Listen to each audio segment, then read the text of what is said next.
The marketplace was alive with sound.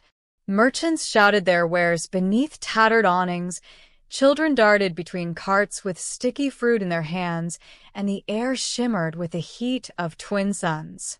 Kalen kept his hood pulled low, careful not to draw attention to the ridges along his forehead or the pale shimmer of his skin. He was an exile, an outcast, a man without a people. Every step among the humans of Corin's reach reminded him of that. He was tolerated here, but only just. To them, he was an alien mercenary, a reminder of wars fought light years away. To himself, he was a ghost. He stopped at a stall selling roasted grain, handing over his last coin for a small bundle wrapped in cloth. As he turned away, he felt it, a tug at his cloak. He looked down. A little girl stood there, no more than 6 years old. Her hair was a tangle of dark curls, her dress patched but clean. She looked up at him with eyes so wide and steady that for a moment, Kalen forgot how to breathe. "You need a home," she said simply.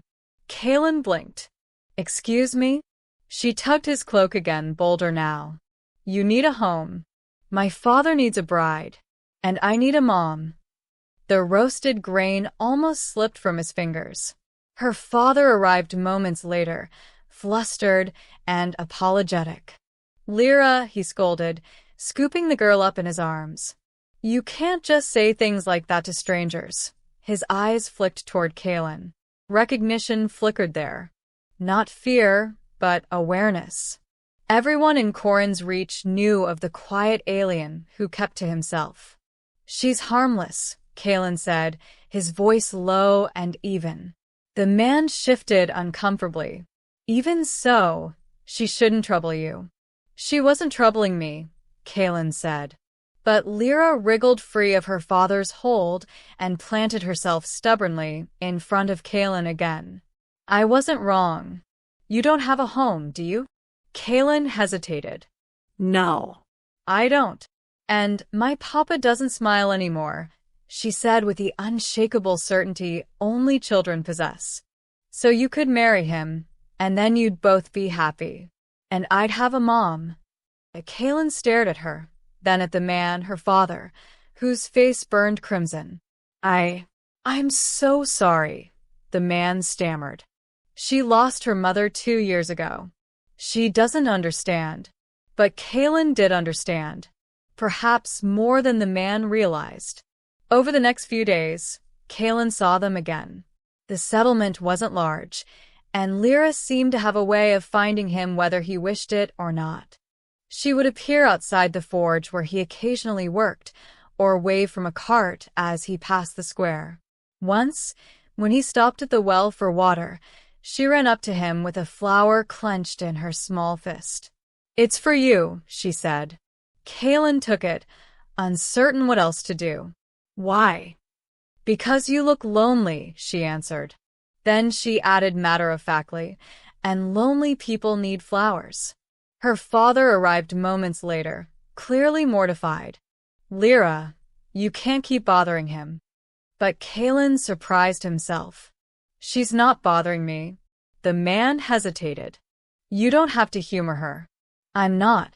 Their eyes met then, really met for the first time. Kalen saw the exhaustion there, the grief tucked neatly behind polite manners. A widower doing his best. A father raising a child alone. And Kalen, an exile who thought he no longer had anything to give, felt a small shift inside. It was Lyra who forced the next step. A week later, Kalen returned from hunting in the outer woods. The suns were sinking when he heard sobbing near the ravine path. He moved silently toward the sound and found her, Lyra, trapped halfway down a slope, her foot caught between 2 stones. She looked up at him through tears. "I was trying to pick berries. I slipped." Kalen climbed down, freed her foot with careful strength, and carried her up the slope. She clung to his neck, trembling. When he set her down, she whispered, "I knew you'd come." "You didn't know that," he said gently. She shook her head, insistent. "Yes, I did. Her father arrived minutes later, breathless with panic. Relief broke across his face when he saw her safe. "You could have been hurt," he scolded, pulling her into his arms. "She was," Kaelin said quietly. "But she's all right now." The man looked at him, then really looked, as if seeing past the alien skin, the exile's cloak. "My name is Joran," he said finally. "I think it's time we spoke properly." They spoke that night at Joran's modest home. The cottage was warm, filled with the scent of herbs drying from the rafters. Lyra fell asleep quickly on a pallet by the fire, clutching a wooden doll. Joran poured Kaelin a cup of spiced tea and sat across from him. "You don't have to indulge her," Joran said softly. "About marriage. A family. She's just a child." Kaelin sipped the tea slowly. Children see truth more clearly than adults sometimes. Joran gave a sad smile. "Perhaps. But I couldn't ask that of you. You don't even know us." "You couldn't," Kaelin agreed. "But she did." Silence stretched between them, filled only by the crackle of the fire. Finally, Joran said, "You're not what I expected." Kaelin raised a brow. "What did you expect? A mercenary? A wanderer? Dangerous?" "I am all those things," Kaelin said. "And yet my daughter trusts you." Joran's voice softened. "That means something." Kaelin looked at Lyra's sleeping form. For the first time in years, the emptiness inside him felt less like a wound and more like soil where something might grow. Weeks turned into months. Kaelin became a presence in their lives, at first as a protector, then as something more. He mended fences, carried heavy loads, hunted fresh game for their table. He taught Lyra how to listen for the heartbeat of the forest and showed Joran how to mend alien alloys that could outlast wood or steel. Neighbors began to nod at him in the marketplace, no longer with suspicion but with respect. And slowly, Kaelin began to feel it too, this fragile thing called belonging. One evening, as twilight bled across the sky, Lyra sat on Kaelin's knee, her small hand curled trustingly around his. "You didn't say no," she whispered. "To what?" "To being my mom," she said, her words tangled but earnest.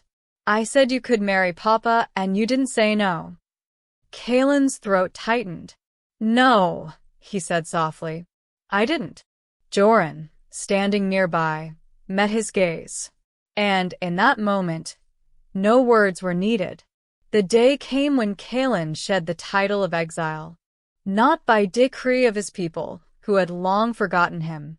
Not by the lifting of banishment, but by the small, stubborn hands of a child who refused to see him as anything less than family. The wedding was simple. A circle of friends gathered in the square. Joran spoke vows with steady eyes, Kaelin with a voice thick with something he hadn't allowed himself in years. Hope. And when it was done, when the cheers rose and the sun set in gold and fire, Lyra raced between them, arms wide. "Now I have a mom," she declared proudly, and the laughter that followed carried on the wind. Kaelin knelt, pulling her close. "No, little one," he said, his voice breaking with joy. "Now we all have a home." And for the first time since exile had stripped him of everything, Kaelin believed it.